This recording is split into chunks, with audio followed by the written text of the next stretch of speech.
Who gets the final laugh on Sarah Palin? David Letterman. That's assuming that all that was the final laugh last night. That's next, but first time countdown's number 2 story tonight's worst persons in the world. The bronze, the baseball's Manny Ramirez, just back from a 50-game suspension for using performance-enhancing drugs with time off to play rehab games in the minor leagues.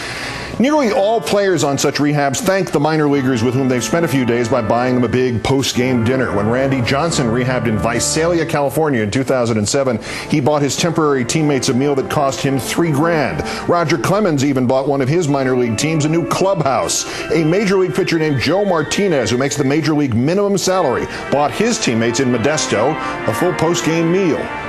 Ramirez, the newspaper The Modesto Bee, reports that despite 2 games with Albuquerque and 3 with San Bernardino, despite the fact that his rehab got him back into shape after he shamed the sport and the Dodgers organization, Ramirez bought his new minor league friends nothing. Ramirez's contract for the season was to pay him $23,854,494. Our runner-up, Samuel Joe the Plumber Wurzelbacher, speaking at a rally in Houston, he stunned the crowd when he announced, quote, "I believe in making sure our country is safe first. I believe we need to spend a little more on illegal immigrants." Did you get hit by lightning or something? Sadly, no. Get them the hell out of our damn country and close the borders down. We can do it. We've got the greatest military in the world, and you're telling me we can't close our borders? That's just ridiculous.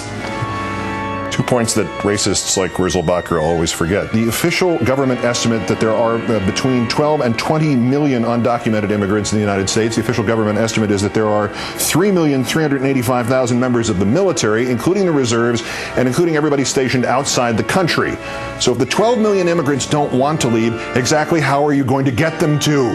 Second point, and this is a guy named Olbermann talking to a guy named Wurzelbacher. I know my ancestors were not Native Americans. I'm pretty sure yours weren't either.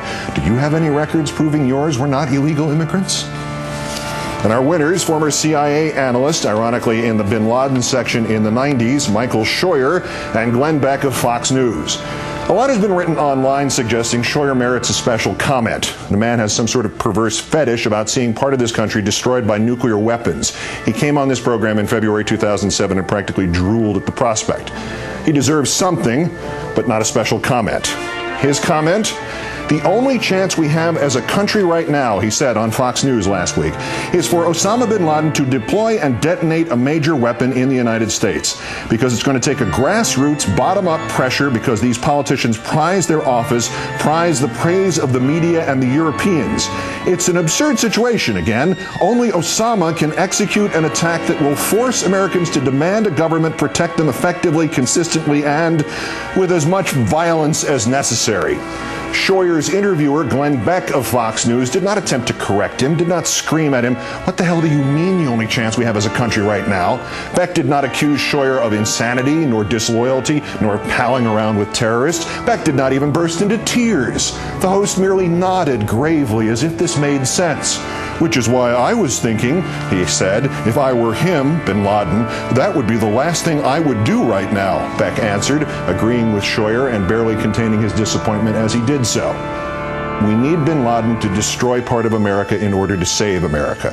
You know, since that worked out so well for everybody on 9/11. Scheuer has already given comfort to the enemy. Now, Scheuer adds the piquant touch of disingenuousness. Criticized online, Scheuer insisted he never said what he clearly had said. Far from wishing for another attack, he wrote, "I trust that Churchill's judgment that God looks out for drunks in the United States of America still holds good, and we remain safe. God better do the job because no one in our elite is doing it." Well, of course, here Mr. Scheuer is correct. No one in our elite is doing their job. Mr. Scheuer has issued a call for the head of al-Qaeda to detonate a major weapon in the United States.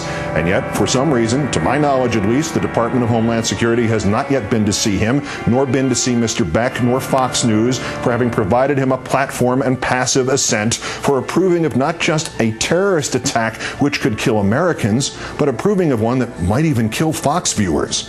If we're going to continue to prevent terrorism in this country, international or domestic, we have to legally stop the people who view terrorism as acceptable means of effecting political change in this country. People like Michael Scheuer. And we have to legally stop the people like Glenn Beck, the enablers who simply nod gravely as if the idea and the speaker were not treasonous. Author Michael Scheuer and Glenn Beck of Fox News, today's worst persons in the world.